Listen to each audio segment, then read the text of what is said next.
All right, what is up, everybody? My name is Casey from Average Meeple, where average people talk about and play some games. I'm going to start a new series here where I play through the campaign of Gloomhaven, Jaws of the Lion. I'm going to be doing this entirely solo, so you'll see here I have two characters set up. That's just how you play the solo campaign in Jaws of the Lion. A little bit about the game. I'm going to come in here expecting everyone to know a little bit about Gloomhaven. It's been out for a while. It is a fully cooperative campaign style dungeon crawler game. The main mechanic is based on kind of action management or card management, hand management from your personal deck. I'll give a quick overview of just how Gloomhaven works, what you can expect to see on my turns. Again, I'm going to expect that most people already know this, so it's going to be very brief and vague. If you want to see more about Gloomhaven, I'm sure there are videos or other things you can reference, and maybe I'll do one on my own that kind of covers the rules. But this isn't the rules. This is going to be a playthrough video. But again, cover some of the basics here real quick, just so you understand what's going on. And then we're going to jump into it. First off, you'll see I have two characters. I have the Demolitionist on the left and the Red Guard on the right. Those are two of the characters that come with Jaws of the Lion. There are 4 characters in total. I think you can kind of mix and match. You can play regular Gloomhaven characters in here. You can play these characters. I don't think it really matters. But for these first couple scenarios, it does, because you're going to be playing with limited decks. So they've set up some decks here marked with an A and then a couple with a B. For the first scenario here, scenario number 1, roadside ambush, you're only allowed to use cards marked A. So they really limited the deck. It's kind of like a tutorial thing, and that's what this experience should feel like, is more of a tutorial. The rule set's going to be more basic than you would see in regular Gloomhaven. You're going to see I'm not going to draw certain cards for the enemies. It's just going to be based on these special rules here. I don't think there's experience in this first one, so we won't be managing experience. So you'll see I have 2 dice here that represent my character's hit points. That's just located here at their starting level, so they start at 1. My Demolitionist starts at 8 health, so I have 8 here, and my Red Guard starts at 10, and I have 10 on there. I've named my Demolitionist Randy and my Red Guard Marsh. Together they are Randy Marsh, and we're going to be taking on these Vermling Raiders here in this roadside ambush. Like I said, a couple basic things here on my turn. I'm going to be doing a couple things. I'm going to select 2 cards. The cards will have a top and a bottom action. I'm going to be able to use either or, one of each on my turn. And then each card has an initiative. Before you go, you declare what your initiative is. So if I chose these 2 cards, I could pick either 37 or 19. I would declare what my initiative is. Let's say I want it to be 19. Once I go in turn order, which I'm going to mark up here on the top. You may not be able to see all of it. I may move it. So I'll move this down here so that you can see the initiative order. But based on the initiative order, then we'll resolve the steps. On my turn, I get to choose one or the other. It doesn't matter. I don't have to use the top action or bottom action on this. This card doesn't have to go first. Doesn't matter. Once it's my turn, my initiative was 19, then I get to choose a top action from one of my cards and a bottom action from one of my cards. I can never choose 2 top actions, and I can never use 2 bottom actions. Once I'm done, I discard those cards, and I select 2 more. You get cards back in your deck by resting. There are short rests and long rests. I'm not going to go into the details of that. Just know that one's quick, and you can do it basically in turn, and one takes you a turn to do and gives you a little more benefit, but you stay still the whole time. And every time you'll lose a card, and so your hand gets smaller and smaller and smaller every time you rest, and it's this war of attrition. You've got to not only manage your hit points, not die, but you've got to have enough cards to survive to the end of the scenario. So it's this double balancing act, which I find very, very rewarding. If you've never played Gloomhaven before, highly suggest playing it. I actually suggest if you've never played it, pick up this campaign first, because it has a great tutorial that can walk you through some things. All right. I'll be tracking, so I have these Vermling Raiders. I've set them up based on the scenario. Here we have some normal ones, which are marked with the white standees, and one elite raider, which is marked with the yellow standee, and on their card it kind of marks like what their hit points are, movement, and damage. It's not actually going to matter for this scenario because we're going to play under these special rules, which I'll get into. I was able to put my characters on these starting spots. There were 4 in total. I put the Demolitionist, this is the Demolitionist here on the bottom, and the Red Guard here on the top. Just an overview, the Red Guard's kind of a frontline tanky character, and the Demolitionist is a melee sort of damage dealer. Okay, you'll see that a bunch of other things will come up, like we'll put some conditions on people, things will happen, conditions last till the end of your next turn. I'll try to explain those a little bit as we go, but again, I just want you to see this game because I think it's amazing. Spoiler alert, I've already played through the first couple scenarios of this. I'm just kind of backtracking now, and we're going to redo it as if we're starting over and starting fresh, but I had not played the Red Guard or the Demolitionist yet. So I do know a little bit, just the first 3 scenarios, but it's been a while since I played them, so it'll be a whole refresher for me too. If you're a rules lawyer, I'm sure I'm going to mess some stuff up. Please be kind. Go ahead and feel free to comment down below of anything that I messed up or anything that's questionable. I'll make sure that that gets clarified. I do appreciate that feedback. I'm really known for kind of skimming the rules and not taking them to the letter, but I'm going to try my best to kind of stick with what the theme of the game is here and what the designer intended. So, if you see anything that I mess up, cool, call me out. All right, so what I'm going to do is I'm going to read the introduction, the special rules, I'm going to select my cards, and then we're going to go. We're going to dive into this, and I'm going to try to complete this whole first campaign. All right, so introduction. It says, the road back to Gloomhaven has been long, and now, to get attacked by vermlings when all you want is a warm meal and a soft bed, well, it makes you mad. Mad enough to kill these mangy creatures before you collapse from exhaustion. Of course, the vermlings have other plans. They gibber about wanting your coin and the meat on your bones. Nasty things, really. Best to ignore their ranting and end this quickly. That's kind of the scenario setup. So we're coming back home, it sounds like. We're weary from some travel, and we run into this ambush of these vermling raiders. Okay, we got to deal with them. They're trying to eat us or whatever. Special rules. So make sure each character's starting hand consists of the 6 ability cards marked A, which I have already divvied up here. And then the Vermling Raiders will act on initiative 50 each round. Okay, so they're always 50, regardless of what I pick, so I'll know that ahead of time. So I can plan accordingly whether I want to go before them or after them in initiative order.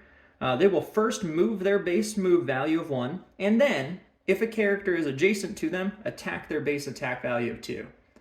Cool. There's a whole bunch of rules on how these things move around.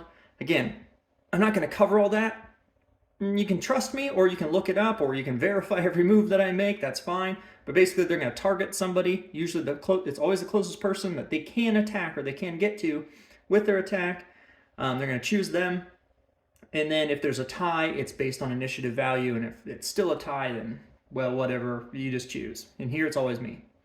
Okay, so I'm looking at this here. I know they have an initiative 50. I know they're going to move and attack, and that's all they're going to do. So, like I said, my Red Guard is a frontline, melee, kind of tanky guy. And my Demolitionist is also melee, but more of a damage dealer. So I really want to get him up here, kind of in front of the action, let everything funnel to him. My goal with the Demolitionist is to just do as much damage as possible and start eliminating the enemies. So, since this is kind of my key here, I want to get him up in front. I want to pick a movement card that lets me move at least 2, hopefully 3. And here I have a movement of 4. I have 2 movement of 4s and a movement of 3, so that's great. I'll pick the move 3 because I think that's all I need. And then I want to attack probably this character here, since there's just one of them. And we're going to attack him with this. Now my initiative could be 14 or 90. I kind of want to get out in front before he's able to target my Demolitionist, so I kind of want to protect him, so I'm going to go with initiative 14. Now in the regular game, you're not going to share your initiative prior to announcing it, but since it's solo, I kind of know what's going on. Alright, so this character, he's pretty unique. He gets to destroy objects. Right here, there's like a boulder.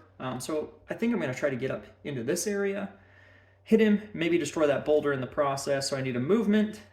Oh, here's a good one. So I have a move of 2 in destroy an object. Well, that's great.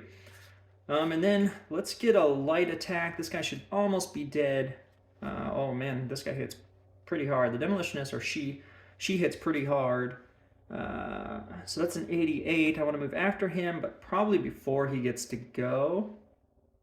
The Raider, so I'm going to go with 20.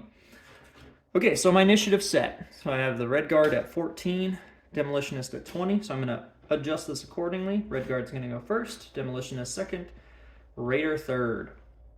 All right, so Red guard goes first. So these are my two cards. I have the Shocking Advance and the Desert Knight. Dope names. Now again, I said I wanted to move first and then attack. I only needed to move a 3, so I'm going to take that. I'm going to move 3. 1, 2, 3 spaces. Each movement affords me to move 1 hex. You can move through allies. You can't move through enemies. You can't move through obstacles. You can't move through walls. Okay, so that's my move 3.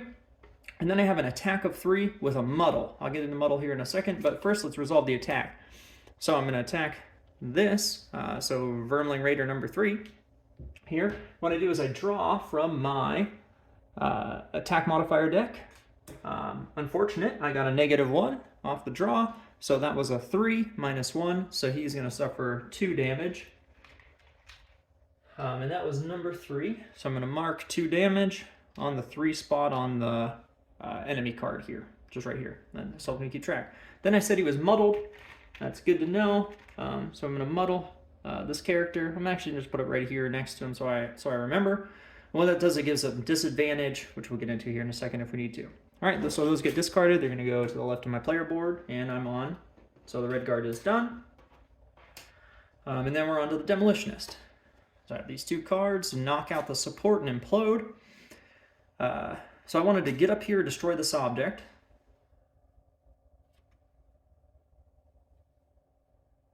Ooh, this one's even better. So, okay, so I have a move 2. So I'm going to start here, move 2. This is knock out the support. And then destroy 1 adjacent object, which I have one right here, adjacent object. Just put a little destruction marker there. That's destroyed. If you do, perform Strengthen Self. Okay, so now I'm Strengthened, which goes onto my condition board here. That lasts until the end of my next turn. So not just this turn, but next turn. So I'm Strengthened, which gives me advantage. Okay, then I'm going to cast Implode. So I have an attack 3 and a muddle. It's already muddled, not a big deal on the effect, but no big deal. It's also an attack of 3. So we've got, okay, so I would have drawn a -2, but remember I'm Strengthened. That gives me advantage. So I get to draw another card, which great. That's a +1. I choose the better of the 2. So from a 3 to a 4, so I do 4 damage to this raider. Now it's already suffered 2 damage. It has a health of 5, so 4 will take it over that health. So that's 6, so it is dead. Okay, remove it from the board, and when an enemy dies, you usually would put gold here.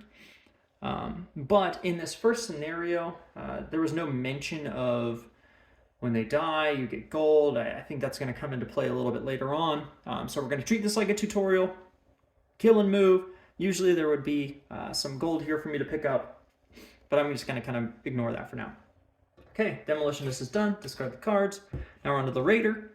Elites always move first, so according to the special rules, they're going to move 2. Move 1, and then attack for 2. So move 1, and then move 1. So all the other Raiders will move in order based on the number that's on the little standee. I'm not sure if you can see that. I'm trying to zoom in here. There's a number here. This one's 1. That's why this one moved first. This one was 4. Whatever. Elites always go first. So they move 1. There's no one adjacent to any of them to attack, so they're done. And we're on to turn 2. So again, what do I want to do? So my general strategy here now is I can let things funnel to me and try to get some ranged attacks in if I have enough with the red guard. I think he has the ability to pull things into him as well, so if I have some of those cards, we're going to try that. Demolitionist, again, I'm Strengthened, so I'd like to get some attacks in. So this one I really want to move up here, but I don't want to get attacked. So maybe I'm going to go later in the initiative order so that they move first and then I can move up. So I want to go after 50 with the Demolitionist if I can. There's only one card I have to do that, and that's a 66. It doesn't have a movement, but it does have a double attack. So let's do that. I don't think I'm going to need these ranged attacks. So we're going to do this 3 here. So the Demolitionist, I'm going to go to 66 initiative. So moving after the Raiders. And then with the red guard again, if I can yank some in, that'd be awesome. Doesn't look like I can. I do have a ranged attack, so I'll ranged attack. And I have a regular attack. So what I could do is let them come into me, and I'd maybe be able to attack twice here instead. So with the first scenario, again, I have to ignore these two basic abilities, which is tough. So no one's going to be close to me. So I have a movement. So let's move and attack. We'll attack at range here. That's a better one. I move a 4 and an attack of 3 at range. There we go. And both of these are past 50. So I already know the size is 66. He wants to move after me. So I'm going to move a 63 here. Okay, so order set. So the Raiders are actually going to go first at 50. Then the Demolitionist, and then the Red Guard at Red Guard, and then the Demolitionist. 63 and 66. Okay, so we resolve. So it's going to move toward me. Doesn't matter which of these two hexes because they put them same distance. And then these two are going to try to get to me. Done. So Vermling Raiders are done. Red Guard goes next. I have an attack of 3, range of 2. I really want to kill this elite, so I'm going to go for it. So an attack of 3. Oh, great. -1, so 2 health. Great draw. And he is this Vermling Raider is marked number 2 on the board, so go with number 2. Then move 4. I do want to get adjacent to both, so I'm going to use 2 of these movements so that I'm adjacent to both of these characters. And then that's the end of my move. Okay, Red Guard's done. Now, I wanted to get up here, start attacking. I have a movement of 3.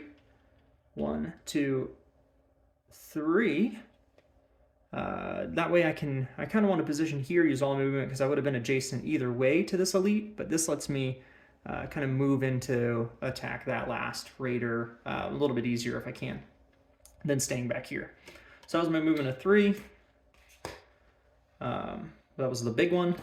Then we have 1-2 punch, so I have an attack of 2. Now remember, I am still strengthened, so I have advantage on both these attacks. So I had an attack of 2, and then I drew a +0 and a -1, so I'll take the +0, so that's an attack of 2, so that's 2 more damage. I replace one of these ones with a 3, so it's at 4 damage. And it has a health of 10. Then I get an attack of 1, also strengthened, +1. That's great, and a -1, so getting rid of those -1s. So we'll take a +1, so that's 2 more damage. So that's 6 in total. So the elite has 4 health left. Discard these cards, and we're on to the next round. So that's how this works. You just round after round after round. Now, I only have 2 cards each. So this will be my last round I can play cards. I'm really limited on my options before I have to rest, and then we'll talk about resting. All right. Next round. So again, here we go. It doesn't matter which of these I pick. I'm not going to rest ahead of time. I think it's just more valuable to save my cards and win that war of attrition. But I want to attack these creatures before they start attacking me. So it doesn't matter, just I'm trying to pick which one I want to go first. So this one has a attack of 2 and a suffer 2. So we actually want him to go first because that's some guaranteed damage to both characters, both enemies. So that's a 38 and a 42. So great. Doesn't matter what he does or what the Demolitionist does. So we've got the Red Guard going first, Demolitionist second, and the Vermling Raiders going third at initiative 50. So, Red Guard. Let's start there. We're going to attack. Actually, let's see what happens here. So, 2 adjacent enemies suffer 2 damage. This is not an attack. I don't draw a modifier for it. They just take 2 damage. Great guaranteed damage here. So, 6, 7, that's 8 damage now on the elite. And then we've got 2 more damage, so 2 damage total on the normal raider here. So this one has 2 hit points left, and this one has 3. So they're both almost dead. Then, so that was my top action. Now I did have an attack 2, target all adjacent enemies. I could have worked out better. I took the guaranteed, though, because I had a bottom attack here, so this is more damage overall. So, what is he? He has a movement, a ranged attack, and a regular attack. So what I want to do is just try to... Man, this is tough. You usually want to take out the elites, but if I can make him not move, he can stun the elite if needed, and attack a different enemy. So I'm going to hedge my bets here, and I'm going to go with the non-elite for an attack of 2. Oh, -2, so 0. Great. So did nothing. Awesome. That's my luck. So this one took no damage, no retaliate or anything, so no big deal. Okay. Man, that's 3 negatives in a row. I'm great at shuffling. The best. Okay, so red guard's done. Demolition is next, so we're going to try to kill the elite, I think, here with this 3 attack. I'm no longer strengthened. That came off at the end of my last round, so end of my last turn. Not round, but the end of my last turn that came off. I should have done that ahead of time. I didn't. It's gone now. But remember, I'm not strengthened, so I just draw 1 card. So I'm going to hope for something decent.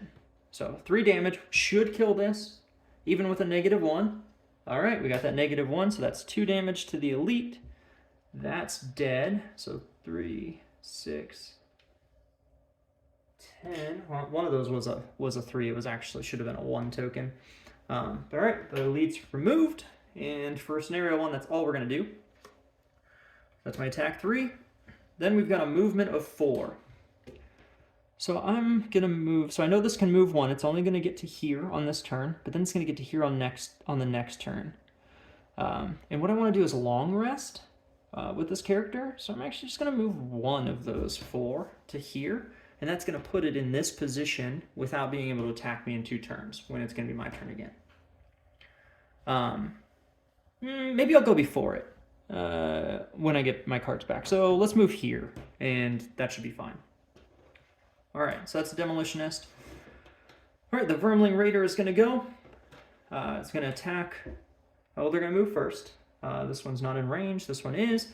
So it's going to attack me for, this will be the first enemy attack, I think. So attack me for 2. This is the red guard. -1, so I take 1 damage. So I'm going to put this down 1 health. So I'm at 9 of my total 10. Okay, end of the round. On to the next one. Now I'm going to do, well, actually, and I should have done this already. I wanted to short rest with the Demolitionist. No, I want a long rest with the Demolitionist. I'll long rest with both. Well, no, better for the scenario if I short rest with 1. So let's just back this up a little bit. So I'm going to short rest with the red guard. That means I'd lose a card at random. Okay, but it happens at the end of my turn. So I lose a card at random. Doesn't matter, we'll take this one. It was my ranged attack and move 4. That's a tough one to lose. Now, if I didn't want to lose that card, I want to select another one. I could suffer 1 damage and choose a different card. No big deal for this. I don't think it's going to matter. They're all pretty basic cards, so we'll just take that one, done, and I'm left with now 1, 2, 3, 4, 5 cards to choose from. Demolitionist, I'm not going to short rest. I'm actually going to long rest. So this is the next turn. So I'm long resting with the Demolitionist. That gives it an initiative of 99. It's last in the order, and I will not be selecting cards.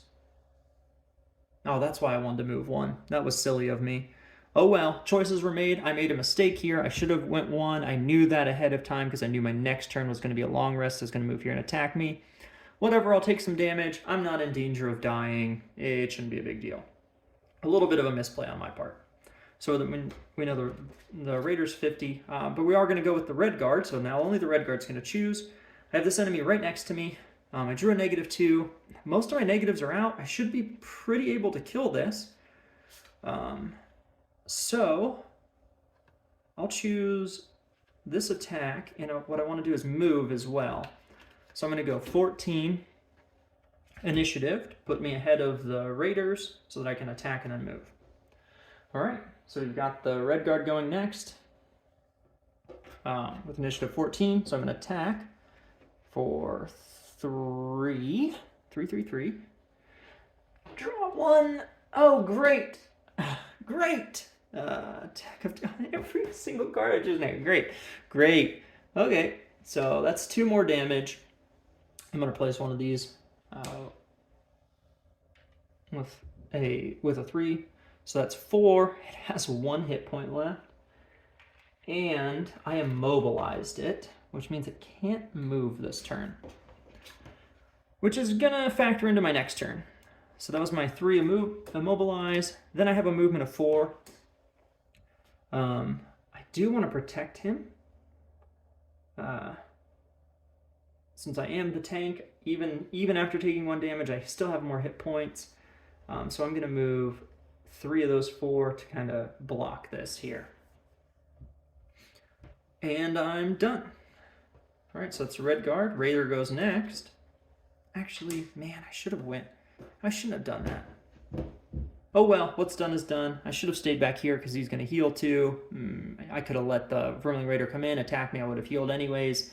No big deal. Silly mistake again. Whew, making some mistakes here. Not a big deal, and these first scenarios are pretty simple, pretty easy. All right, Raiders next. And one thing I didn't go over was my goal. This is what I'm trying to do this scenario. I didn't even cover that. My goal is just to kill all the enemies. So there's 2 enemies left. This one has 1 hit point. This one has 5. Once I've killed them, I'm done with the scenario. We go on to the next. We read the conclusion and move on. So we're almost wrapped up here. Okay, but the Vermling Raider's going to go. This one would try to move, but it can't because it's immobilized. And now it's the end of its turn, so the immobilized comes off. This one would move and then attack me. It didn't need to move, so it attacks the red guard now for 2 plus 0. So red guard takes 2 more damage. We'll adjust that die down 2. So now he's at 7 hit points, down 3 from his total 10. And now it's the Demolitionist's turn. It was long resting, so it would regain 2 hit points. It's already at full, so it can't go beyond full. Then I get to choose which card I lose. So there aren't really many more objects I want to destroy. There's one here. I could get some more strength in. Not important. The attack with a muddle, not important. It's a high initiative. I'm just going to lose that card. So it's no longer available for me to play. And I'm going to move on with my life. And what I could do is I could turn these upside down so that you can see that they're just no longer a factor in the game for me. All right, that's the end of that round. On to what may be the last round here, if things work out right.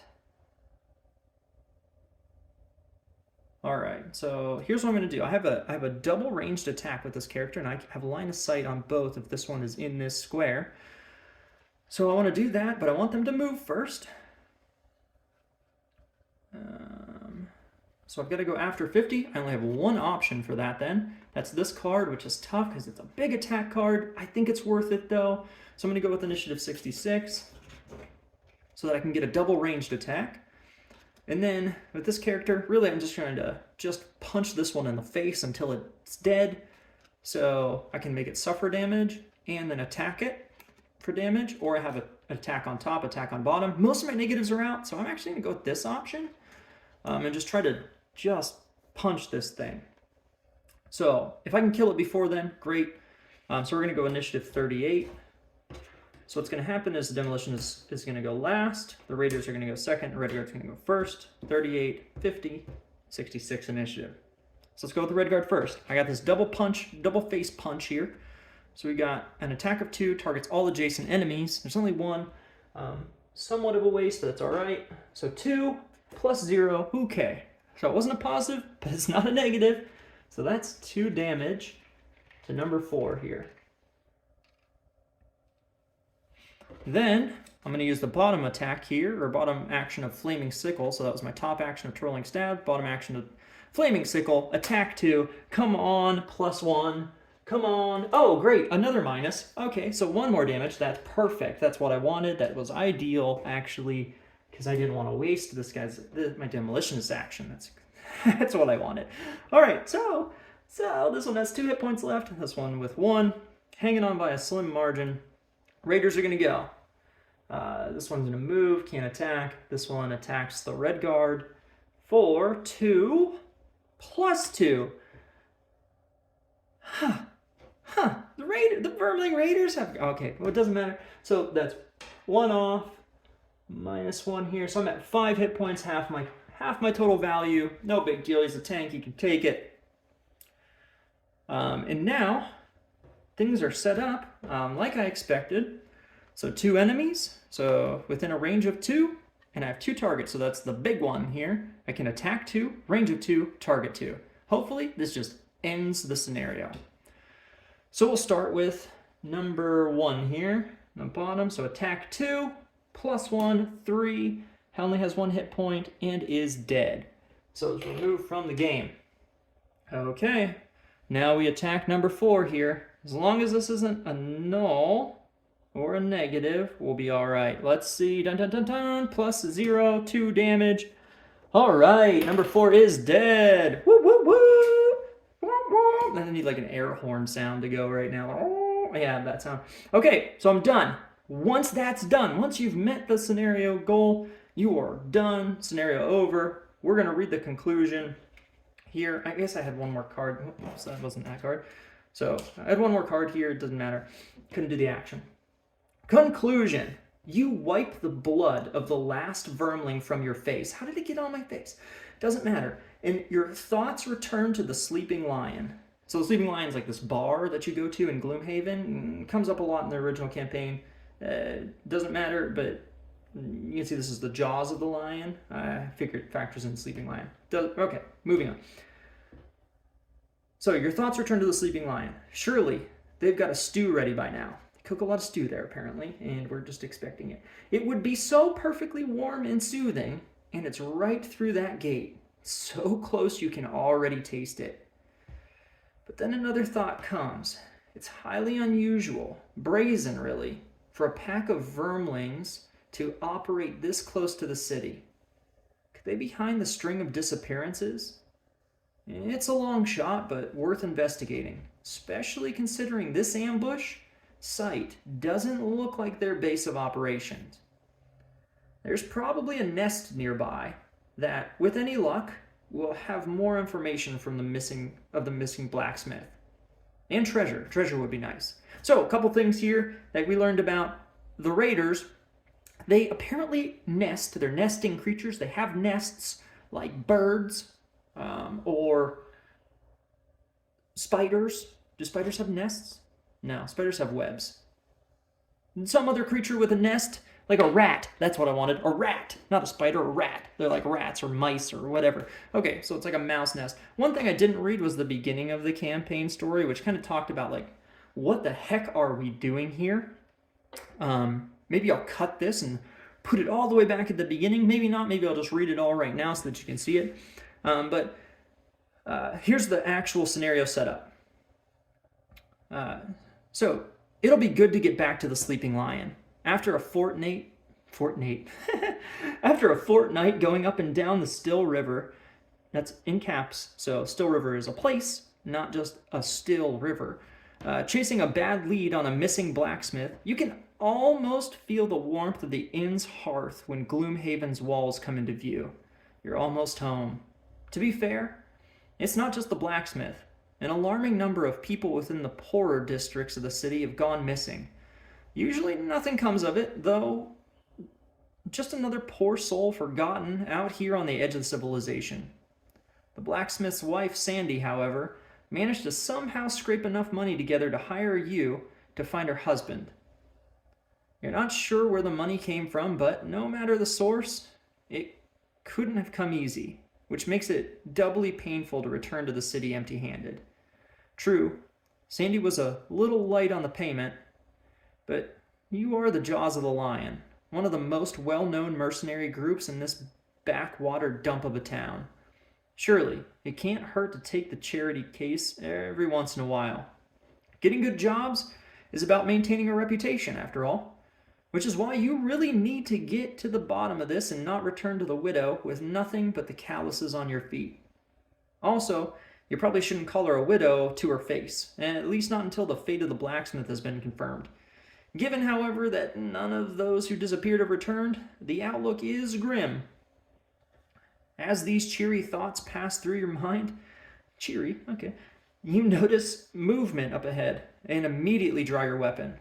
The sun is dipped low in the sky, reducing visibility, but you can clearly see some ramshackle wooden barricades blocking the road in front of you. And, sure enough, as you cautiously approach the scene, vermlings jump out from behind the obstructions, flashing crude swords and sharp sticks. You have to admit, you are quite tired from the day's journey, but still, these oversized rats, there we go, certainly picked the wrong group of travelers to ambush today. You are the jaws of the lion, after all, and are always ready to show there is only one outcome for anyone who dares threaten you. Rewards, new location, roadside ambush, blah, blah, blah. So we'll mark that on the map. Map's already marked, spoiler. And then we will turn to this page, the roadside ambush, which I've already set up and am now backtracking because I'm talking about the scenario. Okay, so we're done with the scenario. Conclusion read. And we are ready for scenario 2. That'll be next episode. So stay tuned. It gets crazy in a hole in the wall. Scenario 2, where we fight more vermlings. But there's traps and treasure and money this time. So stuff to look forward to. So awesome. Thanks for sticking around. Again, if I messed up some of the rules, cool. Let me know in the comments below. I want to clarify that for people who are interested in playing the game to the right degree, because I'm a little loose on the rules from time to time, and I have no shame in admitting when I'm wrong and backtracking and correcting that for everyone else. So please let me know, and I will get that corrected. But all right, awesome. Well, again, I'm Casey from Average Meeple. This has been my first playthrough of Gloomhaven, Jaws of the Lion. Stay tuned. We're going to flip through this entire scenario book by the end of this, and hopefully there's an end boss and we'll just punch him in the face. All right. Well, thanks everyone. Have fun and keep gaming.